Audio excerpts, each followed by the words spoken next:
Suena la campana, salís corriendo al recreo de tus amigos y lo más importante del mundo era abrir un sobre de cromos o figuritas. ¿Te acordás de la emoción que te daba que te toque tu personaje o jugador favorito? Ese instante en el que el corazón latía un poquito más fuerte, la respiración se te aceleraba y por un segundo parecía que tu suerte había cambiado. Era magia simple, un sobre, una sorpresa. Pero ese mismo pellizco que nos subía a abrir un sobre de figuritas o de cromos no desapareció, sino que se transformó y se profesionalizó en muchas cosas que vemos, como los sobres de FIFA, las cajas del Counter o incluso las aplicaciones de apuestas que tenemos en nuestros teléfonos. Lo que ocurre en esos microsegundos no es emoción, sino que biología. Nuestro cerebro tiene un circuito y ese circuito tiene un nombre que se lo puso gente mucho más inteligente que yo, que se llama la vía mesolímbica de la dopamina. Esta cosa responde especialmente a recompensas impredecibles. No es la victoria lo que más engancha, sino la incertidumbre, la posibilidad de que esta vez tal vez te toque algo bueno. Ese principio fue demostrado en un estudio de Henry Chase y Luke Clark sobre las casi victorias, y hoy es lo que vemos en todas las loot boxes y casas de apuestas. Y se vuelve más grave. Muestran que estos estímulos impredecibles activan las mismas regiones que responden a drogas o grandes recompensas. Uno pensaría que no es tan grave como ir a un casino, ¿verdad? En adolescentes o adultos jóvenes que, por ejemplo, compran sobres de FIFA, presentan riesgos a ludopatía o comportamientos extraños en cuanto a la economía. Esto sugiere que estas mecánicas aleatorias de abrir un sobre comparten muchos mecanismos con el juego tradicional, el de un casino.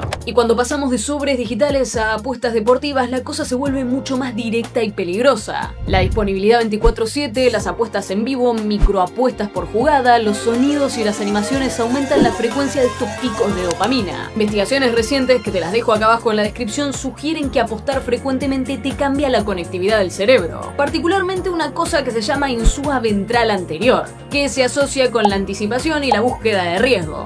En palabras sencillas, para que nos entendamos, el cerebro se empieza a volver más sensible a todas las trampas que ponen estas plataformas. Entonces, no es que los sobres de cromos o figuritas nos arruinaran la vida, es que nos enseñaron a responder a un patrón que ahora se monetiza. Empezamos jugando con la ilusión y hoy es esa misma ilusión la que nos lleva a estos modelos de negocio que buscan repetir ese pellizco una y otra vez. Así que buen provecho si estás comiendo y déjame que te hable de las apuestas deportivas. Pero las apuestas no spawnearon de la nada, alguien las tiene que haber inventado, ¿no? Bueno, para mi sorpresa cuando estaba investigando esto, empezaron hace muchísimo. Déjame que te lleve atrás en el tiempo. ¿Cómo te ves en el 3000 a 2000 a.C.? Para que te hagas a la idea, ese es el momento en el que el ser humano deja de ser definitivamente nómade. Ya hay ciudades, escritura y comercio, como la Mesopotamia, actual Irak, cuna de los primeros códigos penales. O Egipto, cuando se unifica el Valle del Nilo, se construyen pirámides y andaban meta a venerar a los dioses. Bueno, ahí apostaban entonces algo así. Se usaba como lenguaje divino en un principio y no necesariamente como apuesta. Era una forma de leer la voluntad de los dioses o seres superiores. Te presento estas cosas, los astrágalos, son los primeros dados. Se han encontrado en excavaciones de Mesopotamia, Egipto, Turquía, Grecia y hasta el Valle del Indio, fechados entre el 3000 y 1500 a.C. Tenían 4 caras planas y se lanzaban como dados. Ya en civilizaciones avanzadas, como lo eran la Mesopotamia o Egipto, se encontraban reglas avanzadas y juegos que parecían apuestas. No era necesariamente por plata, pero podía ser por comida, servicios o favores. Más adelante en Grecia y Roma sí se empieza a apostar por dinero o bienes materiales y ahí nace el germen de la apuesta. Germen que sería perseguido por la Iglesia Católica, cuando no. Pues desde la Alta Edad Media el cristianismo europeo veía el juego del azar como una amenaza para la moral y el orden social. No lo perseguían necesariamente porque fuera diversión, sino porque implicaba apostar lo que uno tenía y dejarlo a manos del azar. Algo que iba en contra de 3 pensamientos cristianos centrales del cristianismo medieval. Primero, que apostar era equivalente a tentar al destino, o sea, actuar como si el hombre pudiera controlar o desafiar la voluntad divina. En segundo lugar, era visto como una forma de codicia, que es uno de los 7 pecados capitales. Y como tercera cosa, era desorden social y una pérdida de tiempo. Ni te tengo que decir que no funcionó perseguirlo y hasta surgieron lugares dedicados para hacerlo. Si buscas el primer establecimiento público regulado y reconocido como casino en Europa moderna, suele citarse Il Ridotto, en Venecia, 1638. Fue un salón público abierto por las mismas autoridades de la República de Venecia. El objetivo era contener y regular el juego durante las épocas de carnaval. Todas estas cosas pasaron para terminar con algo que vos seguro tenés en la mano, si no te lo robaron, claro. Saca tu celular. ¿Cuánto tiempo tardarías en descargar una app y ponerle dinero a tu equipo favorito? 1 minuto, como mucho.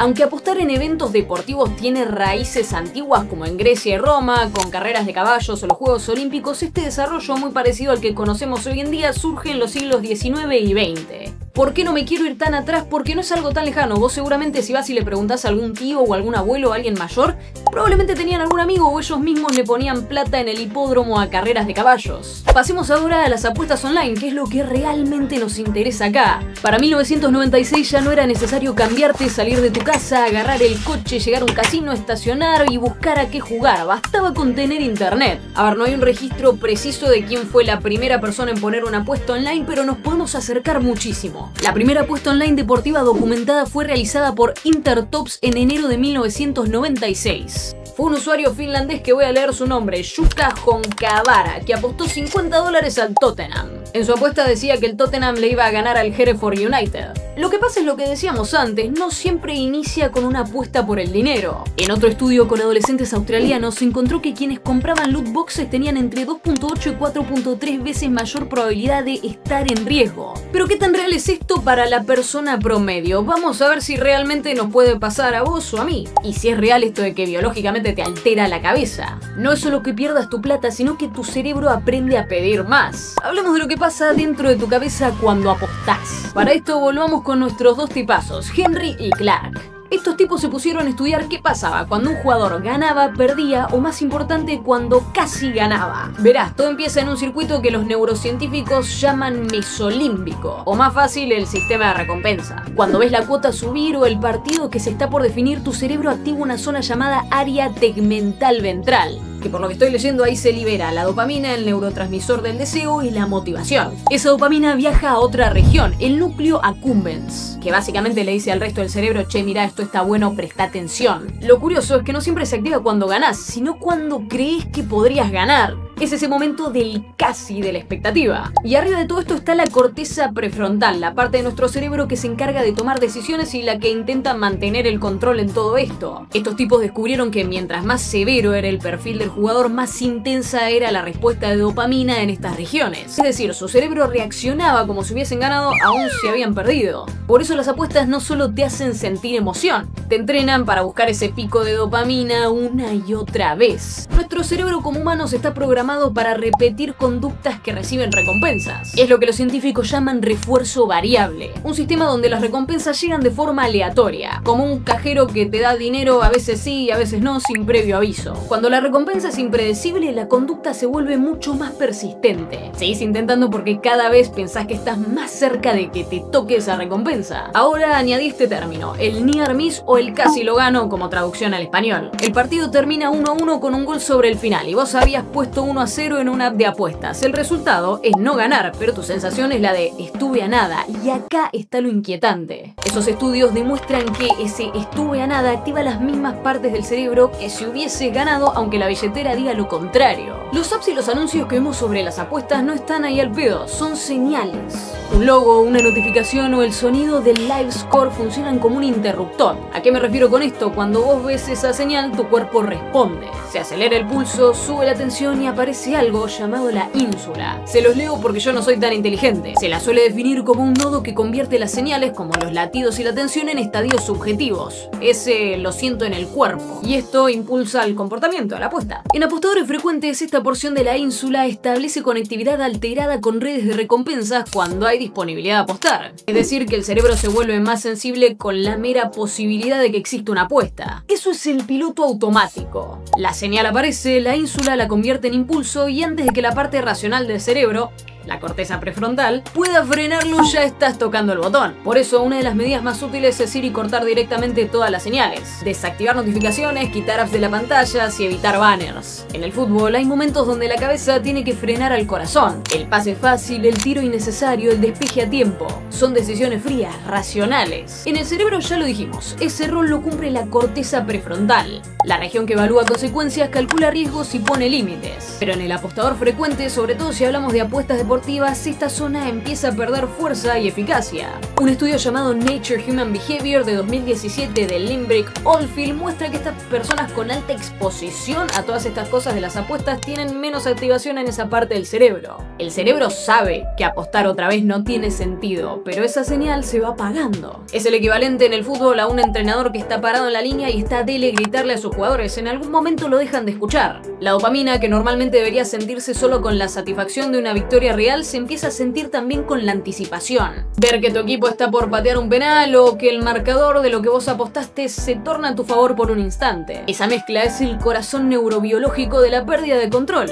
Por eso un apostador puede seguir apostando y apostando y apostando incluso después de haber perdido muchas veces. No es que no sepa que está perdiendo, sino que su cerebro dejó de procesar esa información como una pérdida real. La investigación Neuroimage Clinical de 2019 de Clark confirma que en estos casos se reduce la conectividad funcional entre la corteza prefrontal y el estriado ventral, siendo que la emoción de volver a intentarlo domine por sobre el análisis racional del riesgo. Y esto de que sea automática hace que con el tiempo necesites más, porque esa adrenalina y pico que te generaba antes cada vez empieza a ser menor. Esta disminución de respuesta favorece algo que se llama la escalada. La persona sube montos, apuesta con más frecuencia o busca mercados más arriesgados porque el mismo estímulo ya no alcanza. En lenguaje clínico, la conducta pasa a ser de goal directed, un busco un placer concreto, a habitual, un actúo sin reflexión. Esta transición del ocio a la compulsión también puede traer consecuencias psicológicas y sociales. Ansiedad, depresión, trastornos por consumo, problemas financieros o endeudamiento son las más frecuentes. Un elemento que acelera y alimenta ese aprendizaje patológico son las mecánicas de recompensa aleatoria, presentes muy fuera del ámbito tradicional del juego como lo es un casino. Acordate de los sobres del FIFA, las cajas del CS, los juegos gallapón.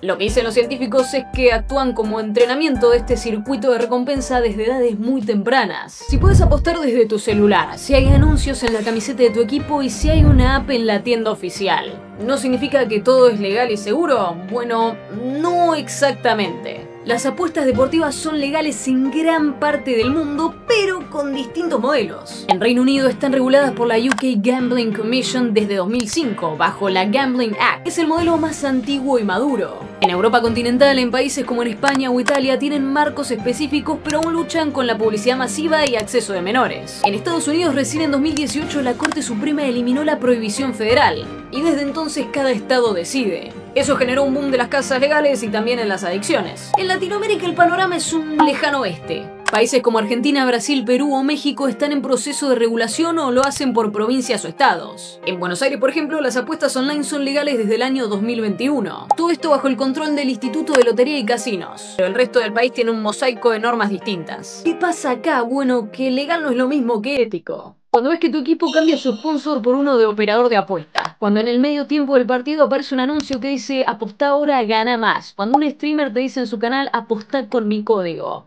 Bueno, ahí estás ante algo más que el marketing, porque la ciencia muestra que los jóvenes y sobre todo los jóvenes hombres están siendo inundados por publicidades de apuestas deportivas. Un estudio con chicos de 18 a 24 años durante el Mundial de 2022 encontró que más del 95% recuerdan haber visto anuncios de apuesta y que casi el 90% de ellos venían con promociones, bonos u ofertas. Y no solo los ven, estos anuncios influyen. Una investigación con más de 560 jóvenes demostró que la exposición a la publicidad y la influencia de incentivos de apuestas presiden una mayor severidad en el juego. Por eso legal no es lo mismo que ético, porque aunque se permita la publicidad, la moral y el impacto puede estar muy lejos de proteger a aquellos que son más vulnerables. Y hay estudios como el de Hing en 2022 llamado Journal of Behavioral Addictions, que muestran que esta exposición repetida a publicidad de apuestas hacen que gente que tal vez no apostaría comience a hacerlo, sino que también diseña un entorno para normalizar esta conducta. Entonces sí, en muchos casos las apuestas deportivas son legales, pero que sean legales no las hace seguras. De hecho, muchas de las leyes actuales fueron escritas cuando apostar era ir al hipódromo o llenar un papel, no cuando un clic podía vaciarte la cuenta de banco en segundos. En resumen, lo que cambió no fue la ley, será el alcance, la velocidad y el impacto que tiene sobre nuestro cerebro. ¿Lo conoces a Quique Salas? Déjame que te hable del jugador del Sevilla. El defensor fue detenido el 14 de enero de 2025 bajo la sospecha de formar parte de un esquema de apuestas ilegales. Según la investigación, Salas habría provocado que se le mostraran tarjetas amarillas en partidos de la liga, para que personas de su entorno realizaran apuestas en torno a esas amonestaciones. ¿Por qué se presume esto? Bueno, la temporada 2023-2024 arroja un patrón sospechoso. Recibió 10 tarjetas amarillas, 7 de ellas en los últimos 9 partidos del curso, cuando su equipo ya no tenía riesgo de descenso, ningún boludo. Los investigadores señalan que alrededor de 30 apuestas fueron realizadas en 6 casas de apuestas en Morón de la Frontera, la localidad natal del jugador, con un beneficio estimado de unos 10.000 euros. También saltaron mensajes, evidencias de cuenta falsa, filtración de alineaciones y esto de las tarjetas amarillas. El jugador aprovechó su derecho a no declarar y fue puesto en libertad a la espera de citación judicial. El club y la federación respetan la presunción de la inocencia. Si fuera declarado culpable, podría enfrentarse hasta 3 años de prisión, fuertes multas y una suspensión deportiva de varios años. Esto es moderno, pero existe una historia en Argentina que nos remonta al 6 de mayo de 1984. Nos vamos a ir a la fecha 6 del torneo metropolitano. Racing de Córdoba venció a Ferro por 2-1 y con ese resultado completó los 13 aciertos necesarios para ganar una boleta del PRODE. El PRODE era un papelito que vos llenabas con los resultados de los partidos y si acertabas todos ganabas plata. El plantel había jugado una boleta colectiva, había muchos participantes y como los jugadores no podían participar con su nombre, estaba puesto bajo el nombre de la mujer de uno de los jugadores. La motivación era que el pozo acumulado era de 1.700.000.